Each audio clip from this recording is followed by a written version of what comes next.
Nós vamos abrir, irmãos, a palavra de Deus no livro do profeta Ageu, capítulo 1. Leremos todo o capítulo. Ageu, capítulo 1, de 1 a 15.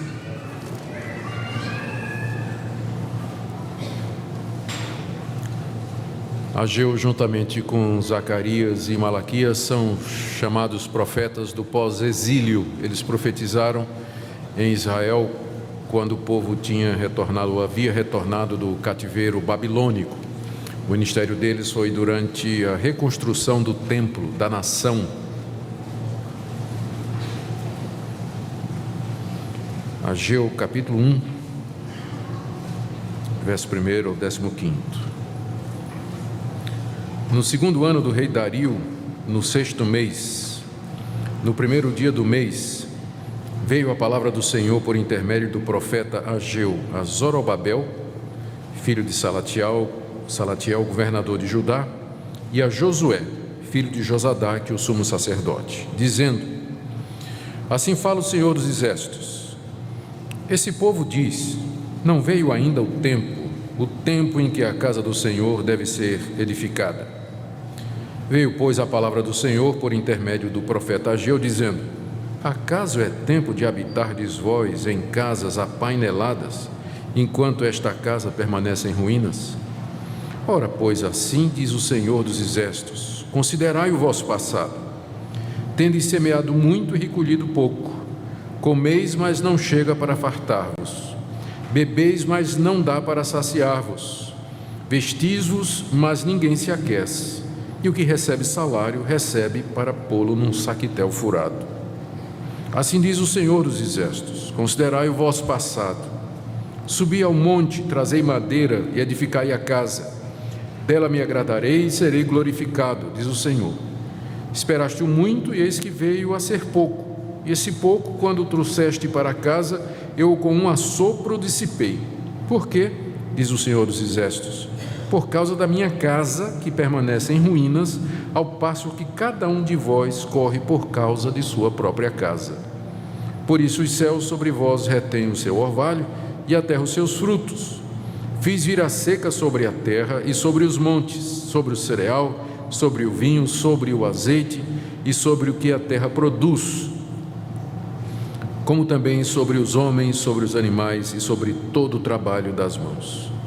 Então Zorobabel, filho de Salatiel, e Josué, filho de Josadaque, o sumo sacerdote, e todo o resto do povo atenderam a voz do Senhor Deus, seu Deus, e as palavras do profeta Ageu, as quais o Senhor, seu Deus, o tinha mandado dizer.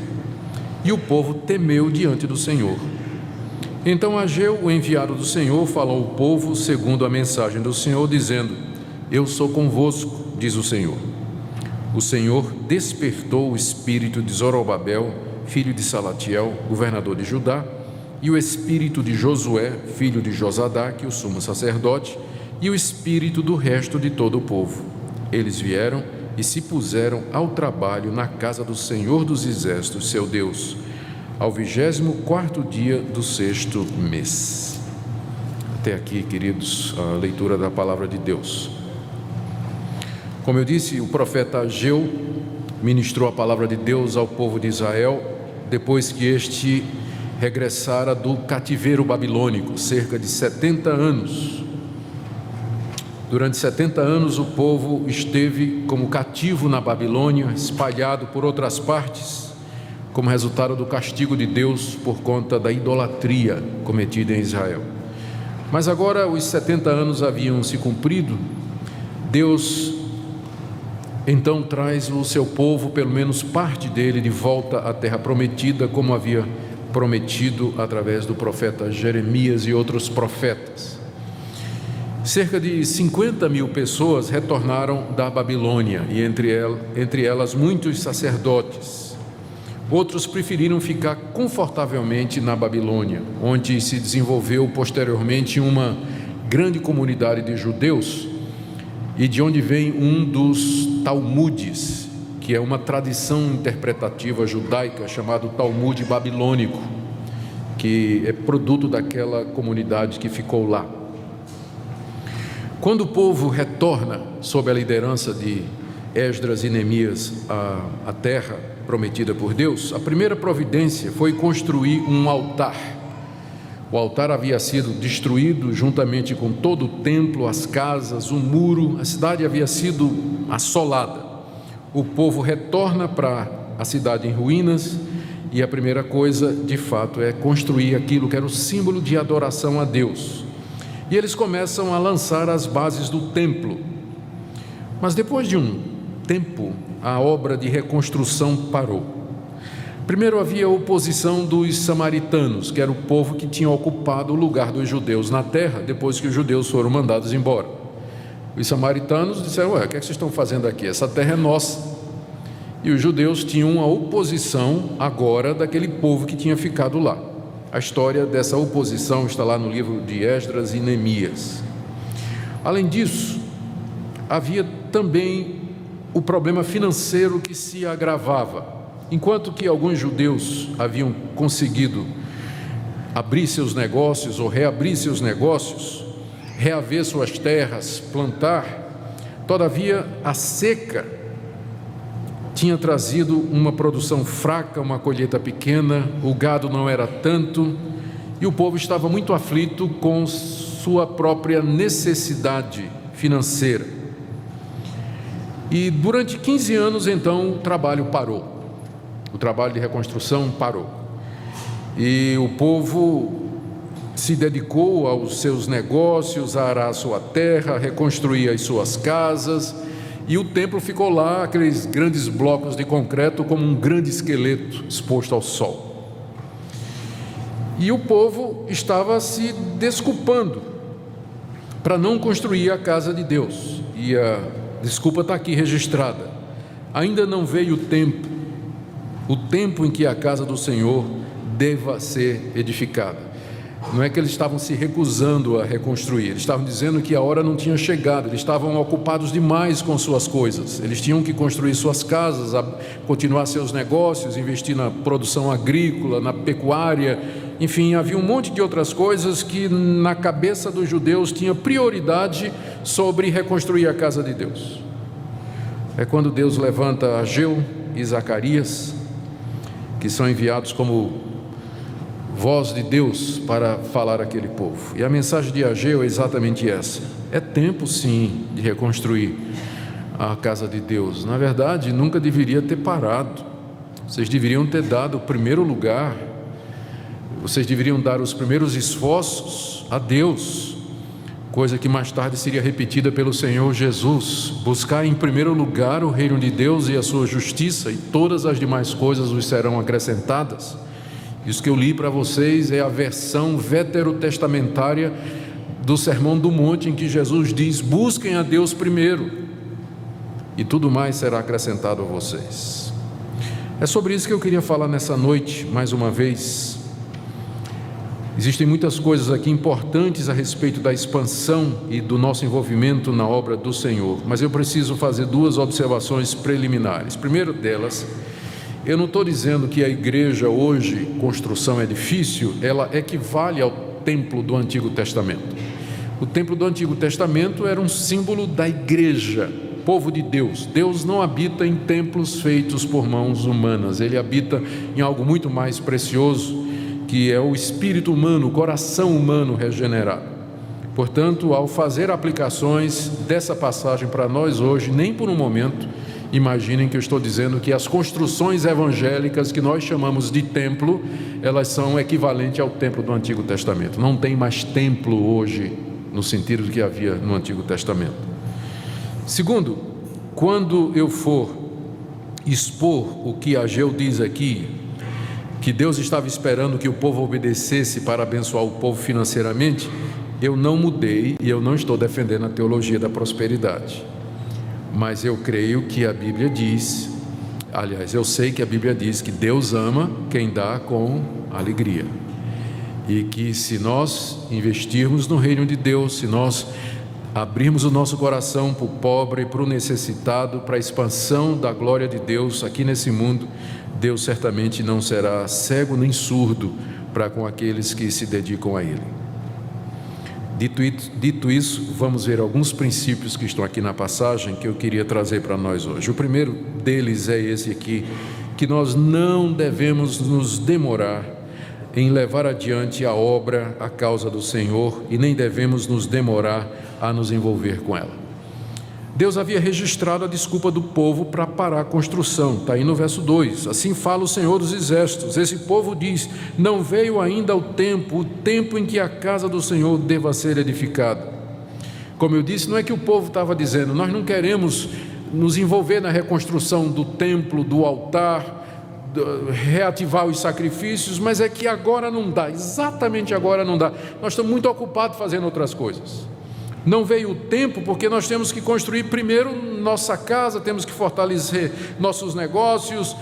Não veio o tempo porque olha essa seca aí, essa carestia, os tempos são difíceis, olha a inflação, tudo é caro, como é que nós vamos fazer isso? Não veio o tempo ainda porque não veio o tempo, porque o tempo que eu tenho é para as minhas coisas. Era isso que o povo estava dizendo. E por 15 anos eles usaram essa desculpa, não veio o tempo, não está na hora, vamos esperar mais um pouco, vamos esperar mudar a situação, enfim, e o tempo estava passando e o templo continuava lá do jeito que estava, sem poder ser usado. Nós precisamos ter cuidado, irmãos, em não cair no mesmo erro. Num certo sentido, Deus tem pressa. Há milhares de pessoas ao nosso redor, nessa cidade, que morrem em trevas, sem luz. Milhares de jovens iludidos pela sedução das seitas, do ateísmo, que perdem sua fé nas universidades. Centenas de pessoas absolutamente em trevas e sem conhecimento da verdade. E nós dizemos, não é tempo ainda, não chegou a hora de irmos em frente, espalhar a obra de Deus. Essa passagem, esse capítulo 1 de Ageu tem sido comparado ao capítulo 28 de Mateus, a grande comissão, ide por todo o mundo, pregai o Evangelho. Era assim que o Evangelho era pregado, seria pregado no Antigo Testamento. O templo de Deus servindo como ponto para onde as multidões das nações viriam para conhecer a Deus e ouvir do seu nome. Nós não podemos deixar, meus irmãos, que as dificuldades e circunstâncias adversas da nossa época entravem a dinâmica do reino de Deus, porque sempre vai ser difícil, sempre você vai ter uma casa para comprar, sempre você vai ter um mestrado para terminar, sempre você vai ter um carro novo para comprar, sempre você vai ter alguma coisa pessoal sua em que você vai querer fazer. Quando é que você vai poder, se você for olhar dessa forma? Não vamos cair no mesmo erro. Não vamos esfriar o nosso ardor, não vamos encurtar a nossa visão, não vamos encolher a nossa mão e não vamos fechar o nosso coração e o nosso bolso para aquilo que é prioritário na nossa vida, que é de fato a obra de Deus. E isso me leva para o segundo ponto, que está óbvio aqui na passagem, que é esse. Nós precisamos examinar seriamente as prioridades da nossa vida. Veja a pergunta penetrante que Deus faz através do profeta Ageu, nos versos 3 e 4. Veio a palavra do Senhor por intermédio de Ageu, dizendo: acaso é tempo de habitardes vós em casas apaineladas, enquanto essa casa permanece em ruínas? Essa casa era o templo. Deus está fazendo uma comparação entre a casa dele, que no Antigo Testamento era o templo, e a casa dos judeus, que estava dizendo, ainda não chegou o tempo de construir a casa de Deus. Aí Deus disse, tá bom, não chegou a hora de construir a minha casa, mas de colocar painel de madeira no teto e nas paredes da casa de vocês. Para isso vocês têm tempo, vocês têm dinheiro, mas para a minha casa vocês não têm. A gente tem que examinar as prioridades da vida. Temos que examinar aquilo que tem que ocupar o primeiro lugar em nossa vida. Qual era o pecado do povo? A prioridade daquele povo tinha que ser a casa de Deus, pois era ali que os sacrifícios eram oferecidos a Deus. Ali o Yom Kippur acontecia, o dia da expiação, em que o sumo sacerdote entrava no santuário, no Santo dos Santos, trazendo sangue de um cordeiro degolado para pedir a Deus perdão pelos pecados de toda a nação. Era ali que o povo expressava gratidão a Deus pelo retorno do cativeiro. O povo tinha acabado de experimentar uma grande bênção da parte de Deus, que foi o retorno para a terra prometida. E agora não era tempo de mostrar gratidão a Deus? Ainda não tinha chegado a hora? A prioridade era a casa de Deus, pois eles eram do Senhor. Deus era o Deus deles. Eles tinham que dar a Deus o primeiro lugar. É isso que o primeiro mandamento dizia: não terás outros deuses diante de mim. Eu sou o primeiro lugar na vida de vocês. Essas desculpas, não é o tempo, ainda não é a hora, as dificuldades financeiras, eu tenho prioridade, tudo isso eram desculpas falsas. Na verdade, o problema do povo era espiritual.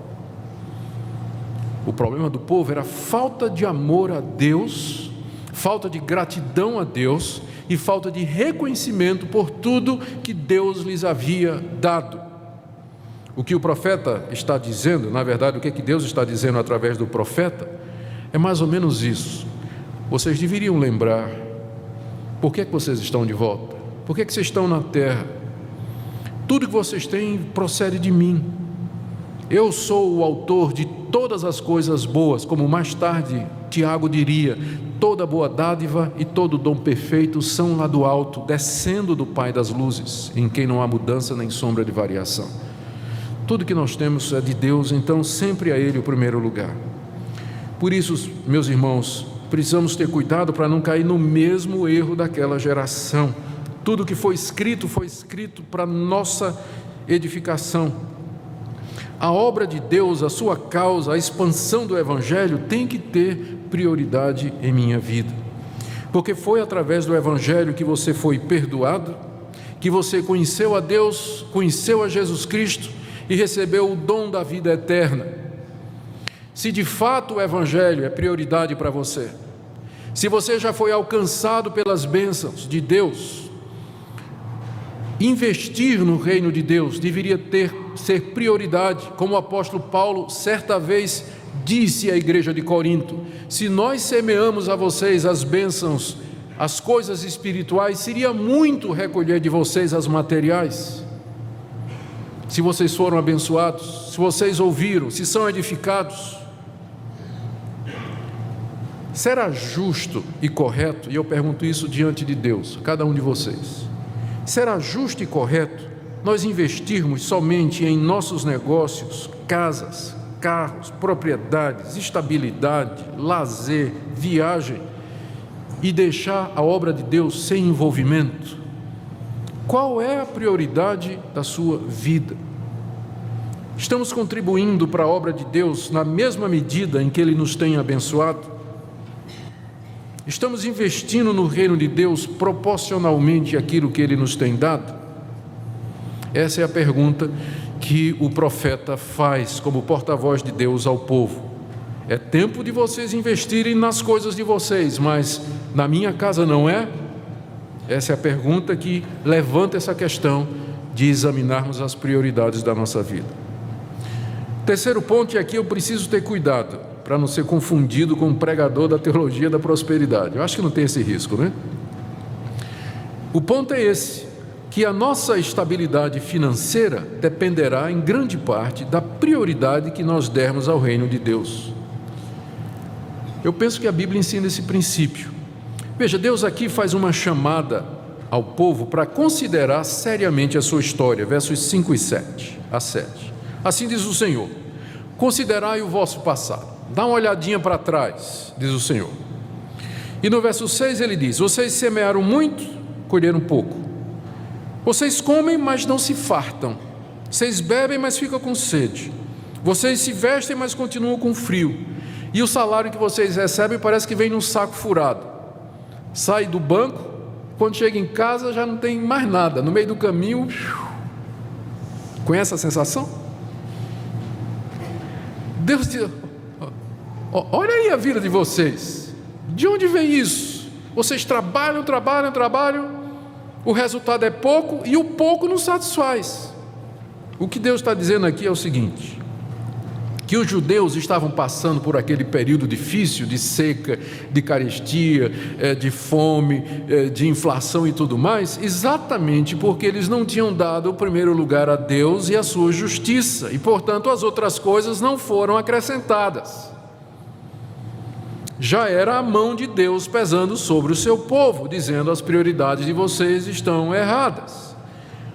Eles plantavam muita terra, porém a colheita era pouca. Comiam e bebiam, mas continuavam com fome e sede. As roupas não aqueciam e o salário escorria entre os dedos. E a causa é essa. Veja como ele continua isso no verso 9: esperastes o muito, e eis que veio o pouco. E esse pouco, quando trouxeste para casa, eu com um assopro dissipei. Por quê? Diz o Senhor. A razão está aqui, por causa da minha casa, que permanece em ruínas, ao passo que cada um de vós corre por causa da sua própria causa. O que o Ageu está dizendo aqui para o povo é o seguinte: vocês sabem a razão por que vocês estão trabalhando muito, ganhando pouco, e depois, mesmo que vocês tenham, vocês não conseguem desfrutar, porque essa é a pior parte. São dois castigos, eu não sei qual é o pior. Primeiro é quando o que você recebe vem num saco furado. Todo mundo sabe essa experiência, né? Você até ganha bem, mas naquele mês o carro quebra, aí vai, né? Filho manda o telegrama famoso dizendo: papai, estou precisando de... Aí você já sabe, pior que quando não é o filho, é o genro, né? Aí você já sabe como é que a coisa vai. Doença na família que o plano de saúde não cobre, entende? Até ganha bem, mas está furado o saco do salário, vai embora tudo. Ou, de repente, até você ganha bem, mas você não consegue desfrutar. O homem tem uma casa na praia, mas simplesmente não tem tempo para ir. E quando ele vai lá para a casa da praia dele, ele fica pensando nos negócios, ou então está em briga com a mulher, com os filhos, não desfruta. Ele tem bens, tem propriedade, mas ele simplesmente não consegue desfrutar daquilo que ele tem. Conhece gente assim? Tem um monte de coisa boa, coisa maravilhosa que todo mundo queria ter, mas ele simplesmente não consegue desfrutar de nada disso. Todas essas duas coisas, o ter alguma coisa e desfrutar delas, isso vem de Deus. Está escrito lá no livro de Eclesiastes. O autor diz assim: uma coisa eu vi debaixo do céu, é o homem a quem Deus deu muita coisa, mas não lhe deu o privilégio de desfrutar delas. A pessoa tem muito, mas não consegue desfrutar. E Ageu está dizendo: olha, dá uma olhadinha na história de vocês. Já pensaram por que é que vocês plantam muito, colhem pouco, e o pouco não alimenta, não mata a sede e não aquece? É exatamente porque vocês não estão dando o primeiro lugar a mim. Gente, eu estou repetindo. Eu vou repetir o que eu disse. Eu não estou ensinando aqui a fazer barganha com Deus, que você vai dizer assim: então pastor, é o seguinte, eu vou agora dar o meu dízimo, agora eu vou dar ofertas e tudo, para ver se Deus me abençoa. Eu não estou ensinando isso. Vocês nunca vão me ouvir ensinar isso, porque isso aqui tem que vir de um coração grato. Nós não fazemos barganha com Deus, nós mostramos nossa gratidão a Deus e nosso amor para com Ele, através desses compromissos. Esse é o ensino geral da Bíblia toda, não é só Ageu. Não é só Ageu. A regra geral é essa: que o nosso Deus nos abençoa e nos dá alegria para desfrutar mesmo o pouco que nós temos, quando Ele de fato é o nosso primeiro lugar.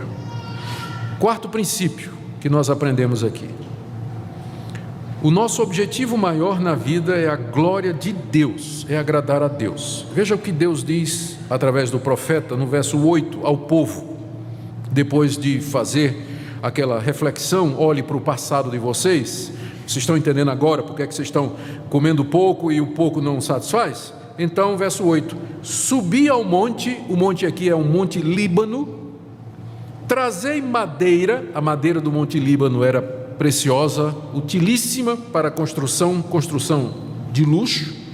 Trazei madeira e edificai a casa não é de vocês, mas a minha, e dessa casa eu me agradarei e serei glorificado, diz o Senhor. O povo, então, de acordo com essa passagem, deveria subir ao Monte Líbano para trazer madeira, não para a casa deles, casa de verão, assim, apanelar a casa com madeira nos tetos, um negócio chique, não é? Deus disse, tá, vocês têm que fazer isso, mas só que essa madeira primeiro vem para mim. Lembra a história do azeite da viúva? A viúva lá morrendo de fome, não tinha o que fazer, traz a botija de azeite e o profeta diz o quê? Você vai preparar um bolo com o que resta. Você tem alguma coisa? Não, tem um pouquinho de azeite, um restinho de farinha aí. Aí o profeta diz, você vai preparar um bolo. Aí a mulher deve ter pensado, deve ser para mim e para o meu filho. O profeta diz, para mim primeiro. E depois sai preparando o resto. Não era para o profeta, era um símbolo de que ela devia primeiro pensar nas coisas de Deus. Quando a mulher faz o bolo e dá para o profeta, aí não para o azeite na botija. Deus está dizendo a mesma coisa, a madeira primeiro é para mim.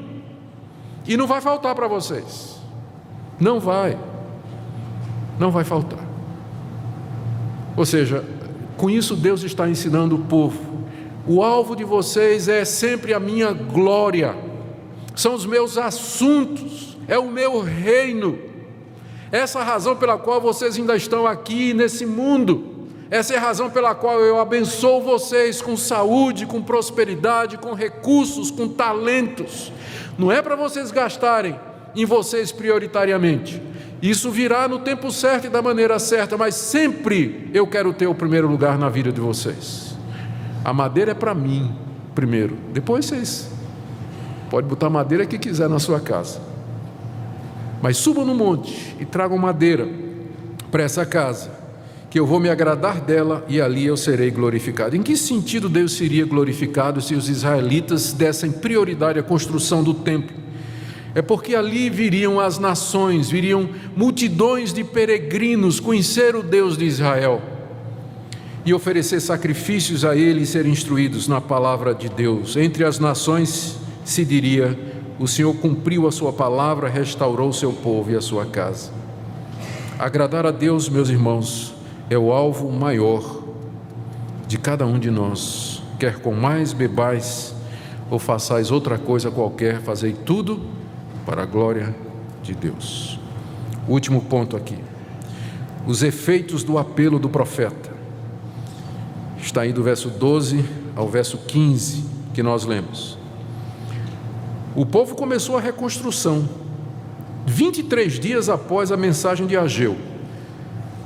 Dá para fazer as contas comparando o verso 1 com o verso 14b e 15.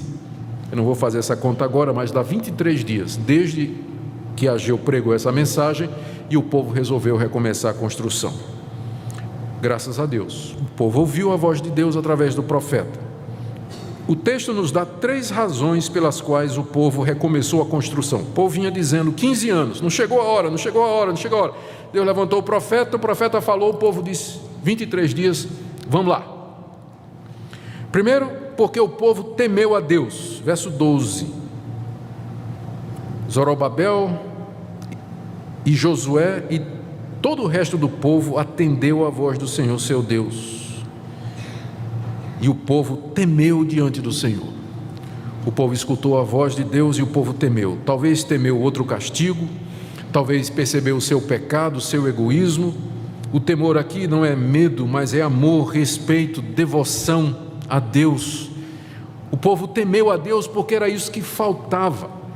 Esse temor respeitoso, essa adoração diante da santidade de Deus, essa compreensão e percepção da sua grandeza, que faz com que nós nos sintamos no nosso lugar e entendamos que é para esse ser supremo que nós vivemos. Falta esse temor em muitas vidas, que vem quando a gente compreende quem Deus é e quem nós somos. O povo temeu a Deus e como que disse assim, meu Deus, o que é que nós estamos fazendo? 15 anos egoisticamente, nós pensando nos nossos assuntos, buscando em primeiro lugar o nosso reino, e nós deixamos o reino do nosso Deus para segundo plano.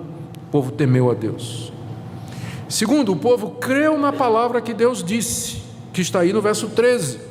Então Ageu, o enviado do Senhor, falou, depois que o povo temeu a Deus e disse, nós vamos obedecer, Ageu disse da parte de Deus, eu sou convosco, diz o Senhor, eu estou com vocês, O que é que isso representa? A presença de Deus. Faz toda a diferença do mundo. Mais adiante, o tempo não dá para entrar nisso, no capítulo 2, veja o que Deus diz ao povo do verso 6 a 9, através de Ageu. Assim diz o Senhor dos Exércitos: ainda uma vez, dentro em pouco, farei abalar o céu, a terra, o mar e a terra seca. Farei abalar todas as nações, e as coisas preciosas de todas as nações virão, e encherei de glória esta casa, diz o Senhor dos Exércitos. Agora pensa no verso 8, quero que você pense no verso 8. Minha é a prata e meu é o ouro, diz o Senhor dos Exércitos. É como se Deus dissesse: dinheiro não é problema, nunca foi.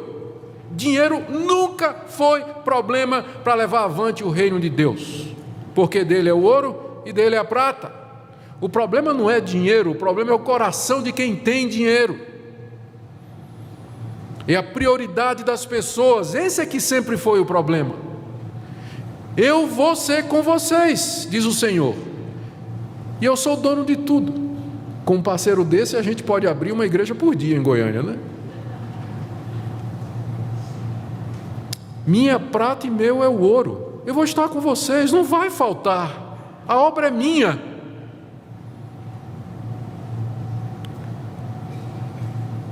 Vai depender, naturalmente, se vocês vão obedecer o que eu estou dizendo, se vocês vão ouvir a minha voz e parar com essas desculpas: ainda não chegou o tempo, ainda não chegou o tempo. Terceira causa dessa mudança de atitude no povo está no verso 14 do profeta Ageu. O Senhor, capítulo 1, verso 14: o Senhor despertou o espírito de Zorobabel. Zorobabel era o governador. Despertou o espírito de Josué. Josué era o sumo sacerdote. E o espírito do resto do povo, eles vieram e se puseram ao trabalho. Nós temos que admitir que a razão pela qual o sermão de Ageu funcionou não era porque Ageu era um grande pregador, mas é porque Deus usou a pregação de Ageu para tocar no coração do povo. Porque se Deus não levantar, a palavra aqui é despertar o espírito do povo, se Deus não despertar o espírito dos líderes, Zorobabel, que era o governador, Josué, que era o sumo sacerdote, a obra de Deus não vai para frente. Deus não somente tem todos os recursos, como Ele também tem a condição de mover o coração das pessoas. E é isso que nós pedimos a Deus nessa noite, que Ele, que tem todo o ouro e toda a prata e todos os recursos, mova o seu coração e o meu, para que nós entendamos que a razão pela qual nós estamos aqui nesse mundo é para usarmos os recursos que Deus nos deu para a glória dEle, em primeiro lugar, sem prejuízo, é claro, do sustento da minha família, mas sempre dando a Ele o primeiro lugar. O nosso Deus é o mesmo hoje e será sempre assim. Os princípios são os mesmos e Ele estará conosco sempre. Eu quero terminar com uma ou duas aplicações, meus irmãos. A primeira delas é essa daqui, que eu venho já repetindo durante a mensagem, vou só fechar. Se você pergunta qual o alvo da sua vida, qual a razão de ser da sua existência, você encontra essa resposta aqui em Ageu, você encontra essa resposta em Mateus, Sermão do Monte, você encontra essa resposta na Bíblia toda, 1 Coríntios 10, todos os textos que eu mencionei que dizem que sempre o alvo da nossa vida é Deus. Se você quiser a resposta primeira do Catecismo Menor, qual a finalidade do homem? É conhecer a Deus e gozá-lo para sempre. Qual o fim principal do homem? Conhecer a Deus, glorificar a Deus e gozá-lo para sempre. Esse é o fim principal da nossa existência. Desfrutar da presença de Deus e viver para a sua glória. A minha pergunta é se você já entendeu isso. Como é que você se posiciona diante do que você ouviu nessa noite? Qual é o alvo maior da sua vida? Casar? Terminar seu curso, ter um emprego, se formar, comprar uma casa, ter um carro? Não estou dizendo que essas coisas são erradas, não. São boas. E Deus te dê graça de conseguir todas elas, mas elas são secundárias. O alvo maior da sua vida é glorificar a Deus. Todos somos chamados a fazer isso. E nós podemos fazer isso de maneira diferente. Você pode fazer isso na sua profissão. Você pode fazer isso como médico, como advogado, como bombeiro, como frentista. Você pode fazer isso como dona de casa. Você pode fazer isso como motorista de táxi. Qualquer lugar que Deus lhe for, qualquer que seja a vocação sua na vida, você pode fazer isso para a glória de Deus e servir a Deus.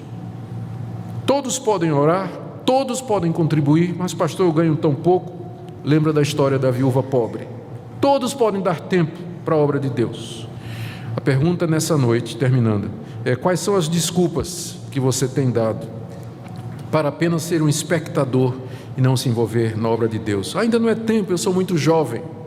Ainda não é tempo, estou me preparando para casar. Ainda não é tempo, estou me preparando para o vestibular. Ainda não é tempo, estou pagando o meu carro. Ainda não é tempo, estou estudando para o concurso. Isso não vai parar nunca. Você sabe que isso não vai parar nunca. Sempre você vai estar fazendo alguma coisa. Então eu queria que nessa noite você dissesse a Deus: Deus, eu vou confiar que o Senhor é o dono do ouro e da prata, que o Senhor é o Senhor dos exércitos, e que o Senhor é o único Deus, e que merece temor, respeito e adoração, e eu dedico a minha vida a Ti. Eu quero viver para o Senhor, que tudo que eu faço aqui seja para a Tua glória. Meu casamento, meu estudo, meu trabalho, minha profissão, tudo que eu sou e tenho, eu quero nessa noite entregar ao Senhor. E eu vou parar com essa desculpa de ainda não chegou o tempo, ainda não chegou o tempo. Mas sem demora, eu quero me entregar a Ti, para Teu serviço. Que Deus ajude cada um de vocês nessa decisão. Porque onde vocês estão, em qualquer profissão que Deus lhe chamar, essa deve ser sempre a razão da sua existência, a razão maior do nosso viver. Amém? Vamos orar?